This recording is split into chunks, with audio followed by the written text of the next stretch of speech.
안녕하세요.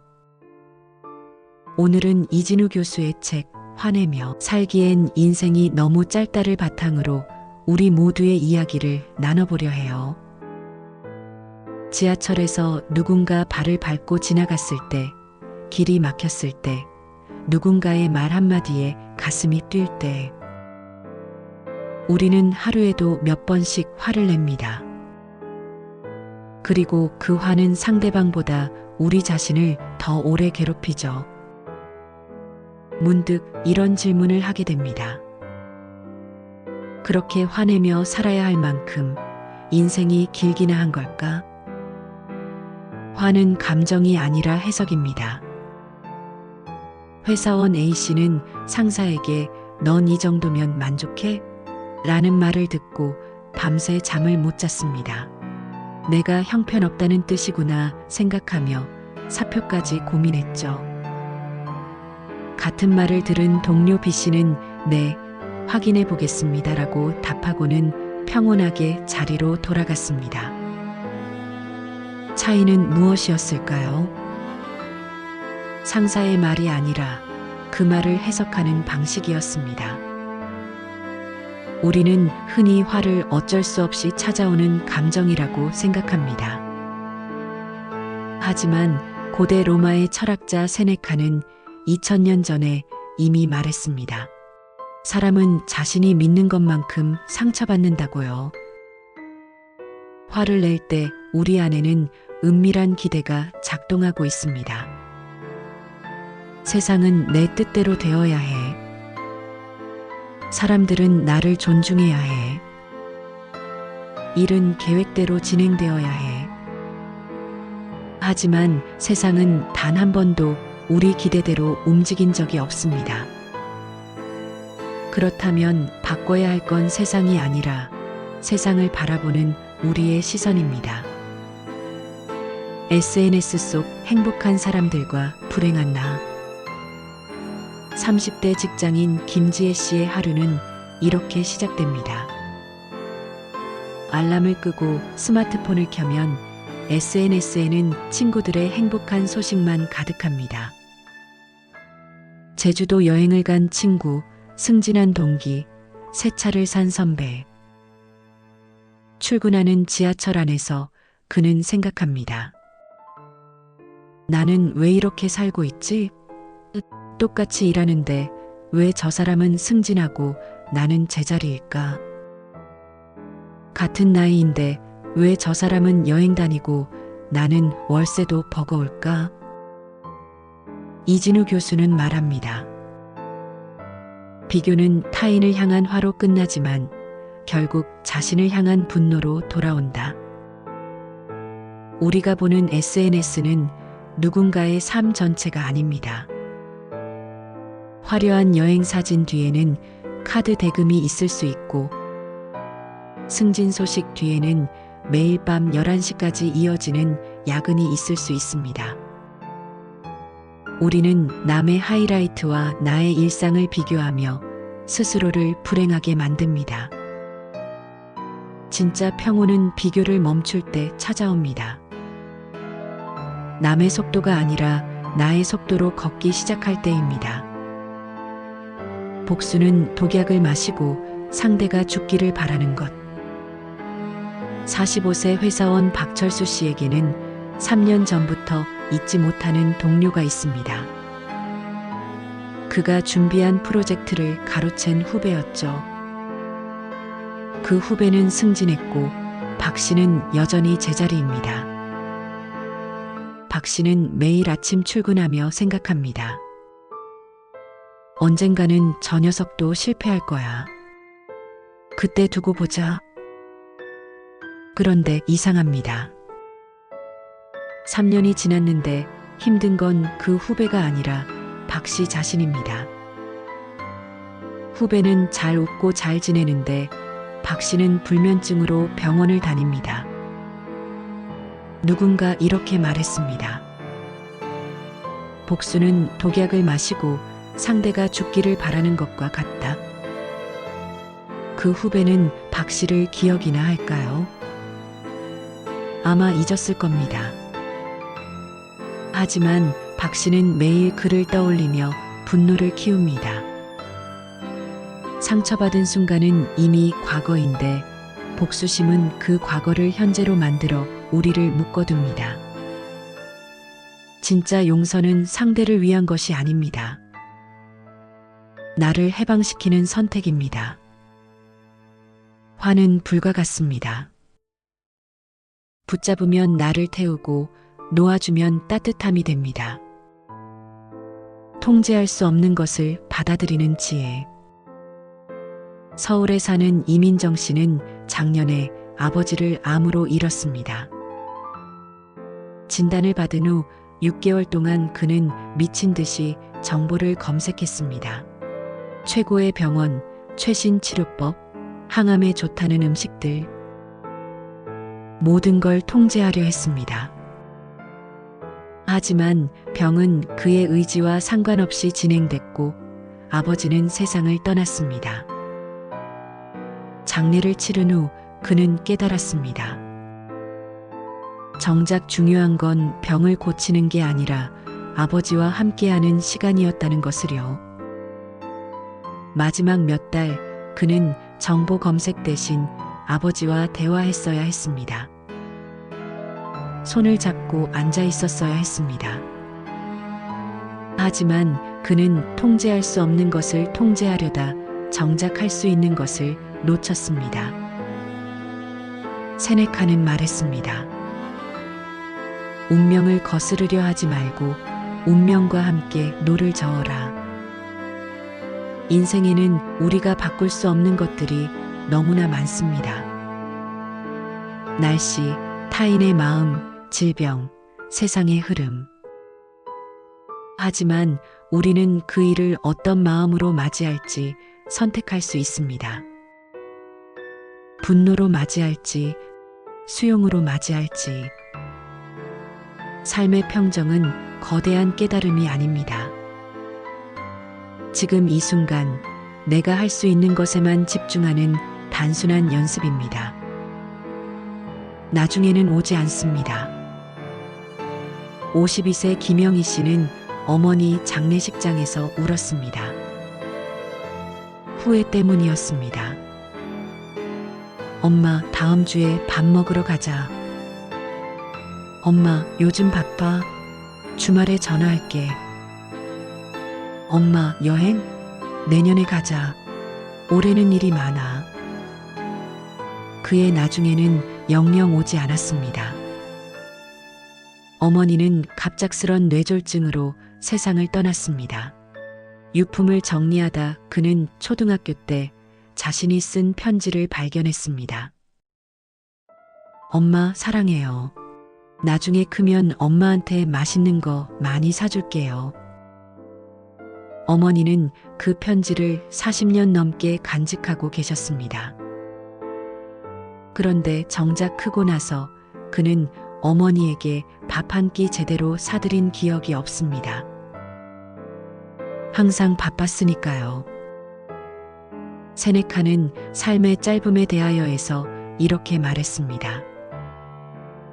인생은 짧은 것이 아니라 우리가 그것을 낭비하기 때문이다. 우리는 늘 바쁩니다. 바쁜 게 중요해 보이고 멈추면 뒤처질 것 같아서 쉬지 못합니다. 하지만 무엇을 위해 그렇게 달리고 있습니까? 성공, 돈, 인정.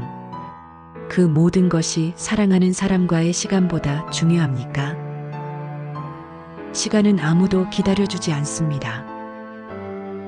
지금 이 순간이 언젠가 그리워질 유일한 현재입니다. 감사는 상황을 바꾸지 않지만 나를 바꿉니다. 28세 회사원 최수진 씨는 작년에 우울증 진단을 받았습니다. 매일 아침 일어나는 게 고통이었고 모든 게 무의미했습니다. 상담사가 권한 건 감사일기였습니다. 제가 감사할 게 뭐가 있나요? 하지만 시도는 해보기로 했습니다. 첫날 밤 억지로 3가지를 적었습니다. 1. 아침에 눈을 떴다. 2. 커피가 맛있었다. 3. 버스가 제 시간에 왔다. 우스꽝스러웠습니다. 이게 감사할 일인가 싶었죠. 하지만 2주가 지나자 변화가 생겼습니다. 감사할 거리를 찾으려고 하루를 되돌아보게 된 것입니다. 엘리베이터에서 문을 잡아준 이웃, 점심시간에 동료가 건넨 사탕, 퇴근길 하늘의 노을. 전에는 무심코 지나쳤던 것들이 눈에 들어오기 시작했습니다. 2달이 지날 무렵 그는 아침에 일어나는 게 조금 덜 고통스러워졌습니다. 상황은 변하지 않았습니다. 여전히 힘든 일은 있었고 여전히 슬픈 날도 있었습니다. 하지만 그것을 바라보는 눈이 달라졌습니다. 이진우 교수는 말합니다. 감사는 상황을 바꾸지 않는다. 하지만 상황을 바라보는 나의 태도를 바꾼다. 불평은 문제를 해결하지 않습니다. 다만 마음을 더 무겁게 만들 뿐입니다. 하지만 감사는 같은 상황 속에서도 빛을 발견하게 합니다. 자신에게 하는 말이 가장 중요합니다. 35세 김민수 씨는 자신에게 가장 가혹한 사람이 자기 자신이라는 걸 깨달았습니다. 친구가 실수하면 그는 이렇게 말합니다. 괜찮아. 누구나 실수해. 다음엔 잘하면 되지. 하지만 자신이 실수하면 이렇게 말합니다. 너 정말 바보야. 왜 매번 이러냐? 넌 안 돼. 새벽 3시 잠 못 이루는 밤이면 그는 자신을 심판했습니다. 오늘의 실수들, 더 잘할 수 있었던 순간들, 놓친 기회들. 자신은 자신의 가장 가혹한 비평가였습니다. 하지만 책을 읽고 깨달았습니다. 자신과의 대화가 서툰 사람은 세상과의 관계에서도 늘 불편하다는 것을요. 이제 그는 연습합니다. 실수했을 때 스스로를 비난하는 대신 괜찮아. 다음엔 더 잘할 수 있어라고 말하는 연습을요. 거울을 보며 미소 짓는 연습을요. 작은 성취에도 스스로를 칭찬하는 연습을요. 완벽하지 않아도 괜찮습니다. 오늘은 그냥 이만큼으로 충분합니다. 그렇게 자신에게 말해주는 것. 그게 바로 평정심의 시작입니다. 부드러움은 약함이 아니라 힘입니다. 카페에서 일하는 22세 이지은 씨는 어제 커피를 쏟았습니다. 손님의 흰 셔츠에 튀었죠. 그녀는 얼굴이 하얗게 질렸습니다. 손님이 화를 낼 거라고 생각했으니까요. 하지만 그 손님은 웃으며 말했습니다. 괜찮아요. 실수할 수도 있죠. 저도 자주 그래요. 그리고는 물티슈로 조용히 옷을 닦았습니다. 이지은 씨는 그날 밤 그 장면을 떠올렸습니다. 그 손님은 화를 낼 수도 있었습니다. 소리를 지르거나 사과를 요구할 수도 있었죠. 하지만 선택하지 않았습니다. 그게 진짜 강함이었습니다. 화를 낼 수 있는데도 화를 내지 않는 것. 부드럽게 대응하는 것. 그건 약함이 아니라 자신을 믿는 사람만이 가질 수 있는 힘이었습니다. 이진우 교수는 말합니다.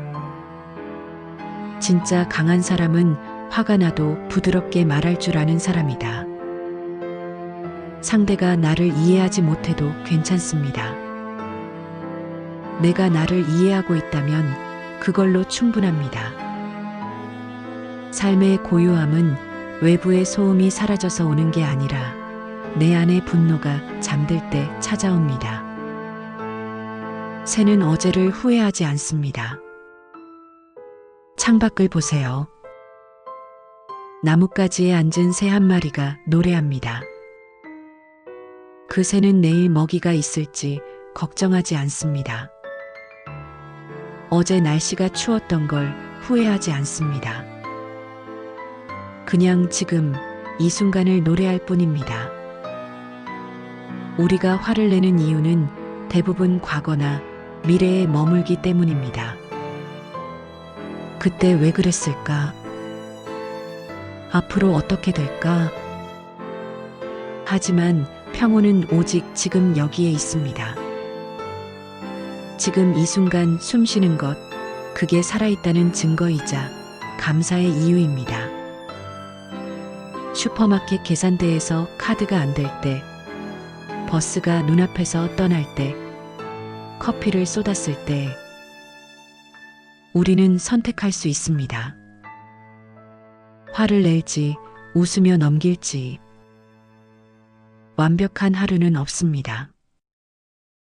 하지만 완벽하지 않은 오늘을 견뎌내는 것, 작은 기쁨을 발견하는 것, 누군가에게 친절한 것, 그것만으로 충분히 잘 살고 있는 겁니다. 실패는 끝이 아니라 시작입니다. 38세 박지연 씨는 한 달 전 회사에서 좌절했습니다. 한 달 동안 준비한 기획안이 회의에서 전면 부결됐죠. 상사는 동료들 앞에서 이런 수준으로 일하면 안 된다고 말했습니다. 그날 밤 그녀는 무너졌습니다. 사표를 쓸까, 다 때려치울까 생각했습니다. 하지만 다음 날 아침 그는 다르게 생각해 보기로 했습니다. 이건 끝이 아니라 배움의 기회일 수도 있어. 그리고 상사를 찾아갔습니다. 어제 지적하신 부분들 다시 고민해 보겠습니다. 조언 부탁드립니다. 상사는 의외의 표정을 지었습니다. 그리고 30분 동안 진지하게 피드백을 해주었습니다. 그날 그는 배웠습니다. 실패는 끝이 아니라는 것을요. 평온한 삶은 실패하지 않는 삶이 아닙니다. 실패해도 다시 일어설 수 있는 삶입니다. 넘어져도 스스로를 탓하지 않고 괜찮아, 다음엔 더 잘할 수 있어라고 말해줄 수 있는 삶입니다. 지금 이 순간 당신은 무엇을 보고 계신가요? 창밖의 하늘인가요? 따뜻한 커피 잔인가요? 아니면 이 글을 읽고 있는 스마트폰 화면인가요? 잠시 멈춰서 그것을 느껴보세요. 그냥 있는 그대로요. 화내며 살기엔 인생이 정말 짧습니다. 우리는 분노의 순간마다 인생의 소중한 시간을 잃어버립니다. 세상은 늘 우리를 시험하고 사람은 우리를 실망시킬 때가 많습니다. 하지만 그 모든 순간을 견디게 하는 힘은 결국 우리 자신에게서 나옵니다. 평온은 어떤 상태가 아니라 선택입니다. 매 순간 우리는 선택할 수 있습니다. 화를 낼지, 이해할지, 비교할지, 감사할지, 집착할지, 놓아줄지. 완벽한 사람은 없습니다. 누구나 화가 나고 속상하고 힘든 날이 있습니다. 하지만 그 감정들을 알아차리고 그것과 함께 춤추는 법을 배울 수는 있습니다. 오늘 하루 조금만 더 자신에게 친절해져 보세요. 화를 내는 대신 이해하고 비난하는 대신 위로하고 그냥 그렇게 지나가 봐요. 완벽하지 않아도 괜찮습니다. 조금씩 아주 조금씩 나아지면 됩니다. 언젠가 돌아보면 그 모든 순간이 당신을 성장시킨 시간이었다는 걸 깨닫게 될 겁니다. 당신의 인생은 화내기엔 너무나 소중하고 너무나 짧습니다. 고요한 마음으로 오늘을 살아가세요. 그것만으로도 충분히 아름다운 삶입니다. 오늘도 좋은 하루 되세요.